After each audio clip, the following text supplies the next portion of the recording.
어렴풋이 다 아시는 내용일 거지만 조금만 더 확실하게 알면 좋겠다 싶어서 이렇게 영상을 만들게 되었습니다. 혐한, 정말 어린 친구가 아니고서야 다들 한 번쯤은 들어봤을 단어라고 생각합니다. 말 그대로 한국을 싫어한다는 뜻인데, 일본 하면 친절하고 예의 바르다는 이미지가 먼저 떠오르지만 인터넷상에선 한국을 향해 꽤 노골적으로 적대감을 표출하고 있는 사람들 또한 있는 것도 명백한 사실일 것입니다. 우리가 반일 감정을 가지는 거야 역사적 피해자였기 때문에 그런 것인데, 가해자였던 일본은 왜 우리를 싫어할까요? 여기에 대한 명확한 답을 내려본 적이 있나요? 분명히 엄한 댓글이 많이 달릴 영상이기 때문에 미리 사족 하나만 덧붙이겠습니다. 제가 아마추어도 아니고 굳이 영상에서 혐한을 지지하지도 반대하지도 않을 겁니다. 그저 우리가 잘 몰랐던 일본 내 혐한 감정의 실체와 그 배경을 차분히 들여다보려 합니다.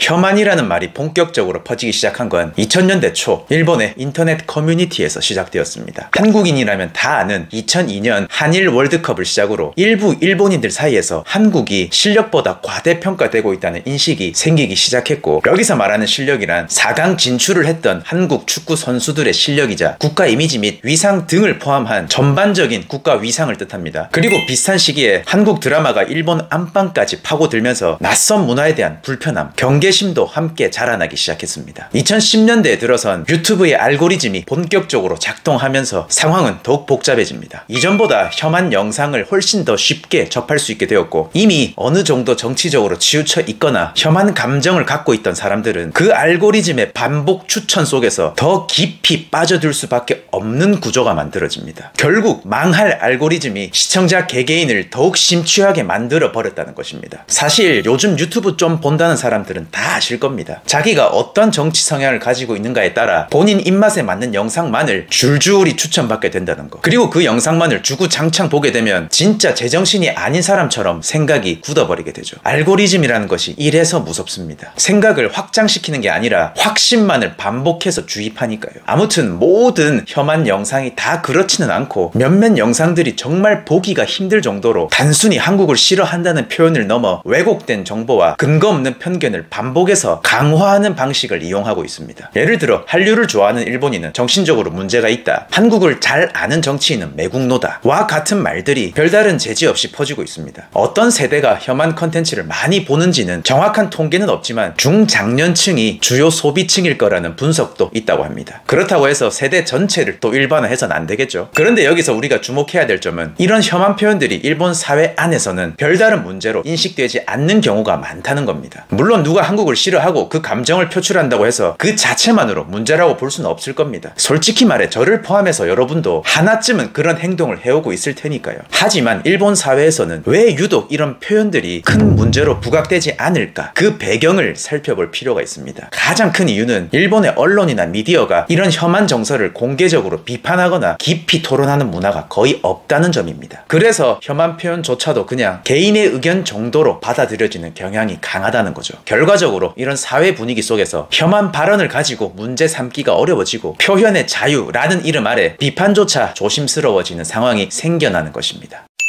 많은 분들이 이렇게 생각하실 수도 있을 것 같습니다. 우리도 일본 싫어하잖아, 그러니까 걔네도 당연히 우리를 싫어하지 않겠어? 틀린 말은 아닙니다. 하지만 이것은 마치 초등학생들끼리 싸워서 삐진 감정처럼 단순한 문제가 아닙니다. 일본의 혐한 정서는 이것보다 훨씬 더 복잡하고 구조적인 맥락 속에서 작동하는 거니까요. 핵심은 이것입니다. 일본의 혐한 감정은 한국이 일본보다 우위에 설 가능성에 대한 불안과 위기감, 그리고 이를 온라인과 미디어가 확대 재생산한 구조적 혐오 현상입니다. 다시 말해 한국이 일본을 싫어하니까 일본도 한국을 싫어하게 됐다는 식의 단순한 인과관계보다는 일본 내부에서 발생한 자존심 스크래치와 상대적 박탈감이 근본적인 원인이라는 것입니다. 조금 더 쉽게 표현하자면 한국이 더 잘 나가는 것처럼 보이는 게 거슬리고, 그게 불편하다는 감정이 중심에 있다는 겁니다. 한국인이 가진 반일 감정은 제가 굳이 말을 보태지 않아도 잘 아실 겁니다. 한국의 반일 감정은 혐한과 같은 감정적인 반발이 아니라 분명한 역사적 경험과 사회적 기억에서 비롯된 것일 테니까요. 식민 식민 지배, 강제징용, 위안부 문제, 그리고 시간이 지나도 반복되는 일본 정치인들의 망언들까지, 이런 사건들이 한국 사회에 깊은 상처로 남아있으며 그 기억이 지금까지도 반일 감정을 유지하게 만드는 중요한 배경이 될 것입니다. 물론 이 영상을 보고 있는 대부분의 사람은 식민지 시절을 실제로 겪어본 세대는 아닐 겁니다. 심지어 일제강점기를 살았던 할머니, 할아버지 세대들의 의견조차 서로 다르고 우리는 결국 그 기억의 일부에 의존해 반응할 수밖에 없죠. 그렇다면 우리가 지금 이 문제를 두고 단정적으로 말할 수 있는 자격이 있는지 스스로에게 물어보게 되기도 합니다.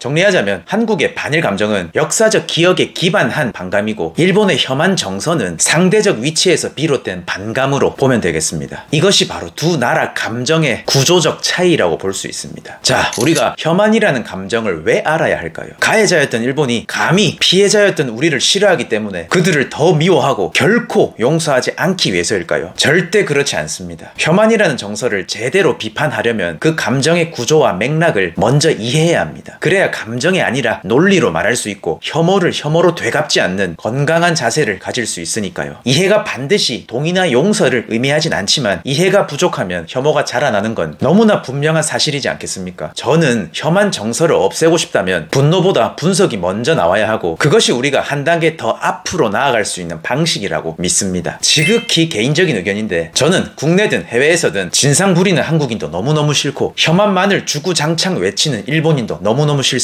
그냥 아주 심플하게 좋은 사람은 좋고 싫은 사람은 싫습니다. 그래서 저의 결론은 이렇습니다. 이미 진실과 거짓이 복잡하게 뒤엉켜서 정치적 도구로 활용되고 있는 반일과 혐한 감정에 휘둘리지 말고 본인만의 줏대를 가지고 밀어붙였으면 좋겠습니다. 팩트는 팩트대로 냉정하게 인식하되 그 감정에 휩쓸리지 않고 나에게 실제로 도움이 되는 방향으로 살아가자. 그게 우리가 이 시대를 살아가는 가장 현명한 태도라고 생각합니다. 오늘 영상 역시 여러분이 잘 몰랐던 일본과 관련된 또 다른 지식을 얻었으면 합니다. 제가 미처 얘기하지 못한 부분을 포함해서 공유하고 싶은 내용이 있다면 댓글에서 편하게 여러분의 생각을 들려주십시오. 그럼 댓글에서 다시 뵙겠습니다. 감사합니다. 본격적으로 일본어 과외를 홍보하려고 합니다. 제가 마음에 들고 저와 함께 수업을 해보고 싶으신 분들이라면 여기에 적힌 이메일 혹은 인스타로 편하게 문의 부탁드리겠습니다. 연락이 오시면 친절하게 안내해드리겠습니다.